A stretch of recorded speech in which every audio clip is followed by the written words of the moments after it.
লাউ আমরা কম বেশি সবাই খেয়ে থাকি, তবে অনেকে অনেক পদ্ধতিতে খেয়ে থাকি, যেমন লাউ চিংড়ি, লাউয়ের ডাল, লাউ ডিম।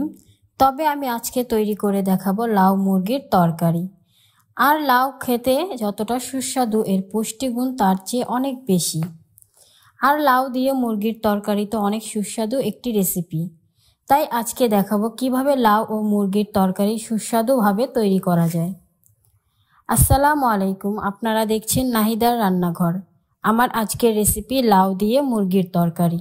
আর এর জন্য নিয়েছি মাঝারি সাইজের একটি লাউ, আরও নিয়েছি মুরগির মাংস।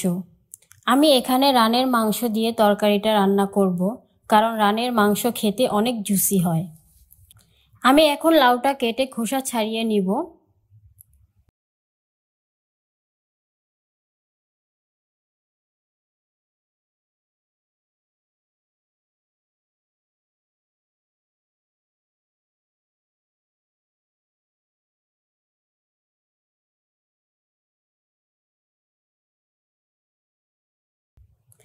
লাউয়ের খোসা ছাড়ানো হয়ে গেলে লাউয়ের টুকরোগুলোকে ঠিক এইভাবে কেটে নেব।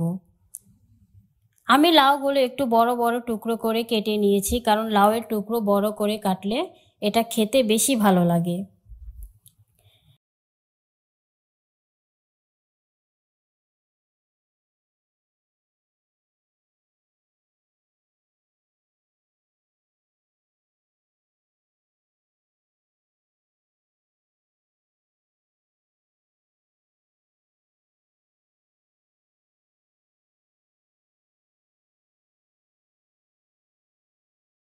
আমি মুরগির মাংসগুলো ছোট ছোট পিস করে কেটে নিয়েছি এবং পরিষ্কার করে ধুয়ে নিয়েছি।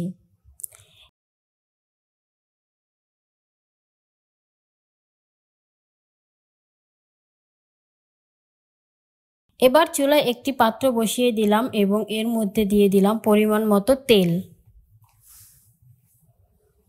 তেল দেওয়ার পর চুলার আঁচ অন করে দিয়ে দিলাম কিছু গরম মশলা ও তেজপাতা।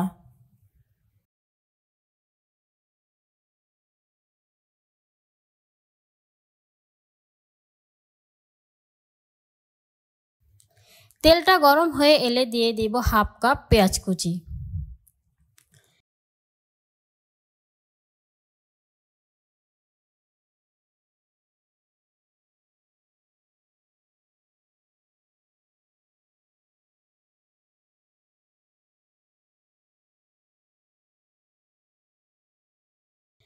পেঁয়াজ কুচিগুলো যখন হালকা ব্রাউন কালার হয়ে আসবে, ঠিক তখনই এর মধ্যে দিয়ে দিব 3 চা চামচ আদা রসুন বাটা।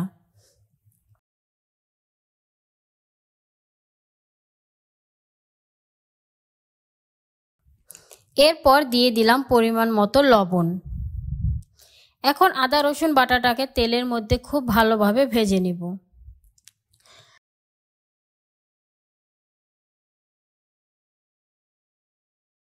আদা রসুন বাটা ভাজা হয়ে গেলে মশলা কষানোর জন্য দিয়ে দিব পরিমাণ মতো পানি। এরপর দিয়ে দিলাম 1 চা চামচ হলুদের গুঁড়া, দিয়ে দিলাম 1.5 চা চামচ মরিচের গুঁড়া,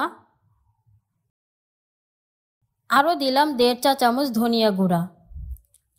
এবার মশলাগুলো কিছুক্ষণ কষিয়ে নেব।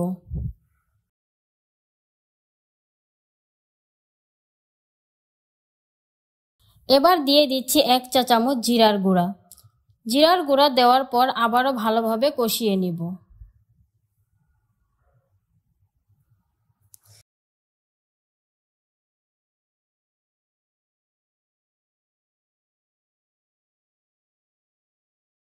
যখন দেখব মশলার কাঁচা গন্ধ চলে গেছে এবং তেল উপরে ভেসে উঠেছে, ঠিক তখনই এর মধ্যে দিয়ে দিব কেটে রাখা মুরগির পিসগুলো। এবার নেড়ে চেড়ে মিশিয়ে নিয়ে এই মশলার মধ্যেই মুরগির মাংসগুলো কষিয়ে নেব। এখানে আর কোনো এক্সট্রা পানি ইউজ করব না।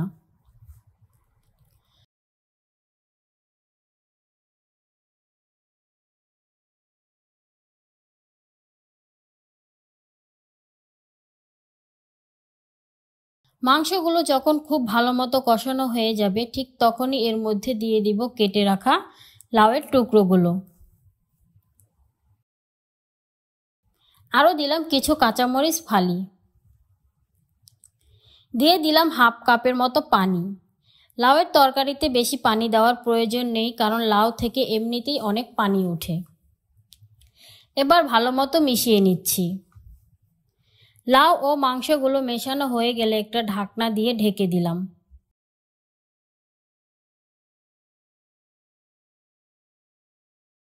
এবং বলক আসা পর্যন্ত অপেক্ষা করব।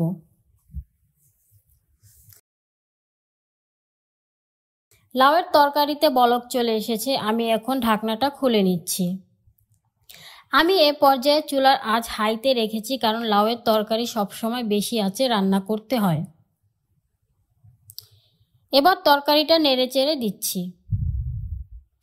লাউ খুবই পুষ্টিগুণ সম্পন্ন একটি তরকারি, আর আপনারা লাউ যেভাবেই রান্না করেন না কেন খেতে কিন্তু অসাধারণ লাগে। তবে আমার কাছে মুরগির মাংস দিয়ে লাউ তরকারি বেস্ট লাগে। দেখুন লাউ থেকে কত পানি বের হয়েছে, আমি কিন্তু তেমন কোনো পানি দেইনি। শুরুতেই অল্প পানি দিয়েছিলাম, এই পানি দিয়েই সম্পূর্ণ রান্না করে নিলাম। আর লাউয়ের তরকারি খুব দ্রুত রান্না করতে হয়, অনেক সময় নিয়ে লাউ সেদ্ধ করলে লাউ টক হয়ে যায়। তাই আপনারা লাউ রান্না করার সময় এই বিষয়গুলো মাথায় রাখবেন, তাহলেই দেখবেন লাউয়ের তরকারি অনেক সুস্বাদু হবে।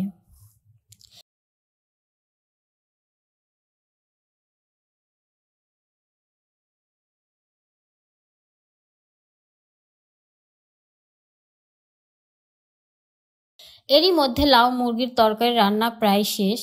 আমি এখন উপরে কিছু কাঁচামরিচ ফালি ছড়িয়ে দিলাম এবং দিয়ে দিলাম ধনিয়া পাতা কুচি। আর লাউয়ের তরকারিতে মাখা মাখা ঝোলই বেস্ট, বেশি পাতলা ঝোল ভালো লাগে না। তাই আপনারাও বাড়িতে এভাবে ট্রাই করবেন, এটা রুটি অথবা ভাত দিয়ে খেতে দারুণ লাগবে। ভিডিওটি ভালো লাগলে লাইক এবং সাবস্ক্রাইব করে পাশে থাকবেন। ধন্যবাদ।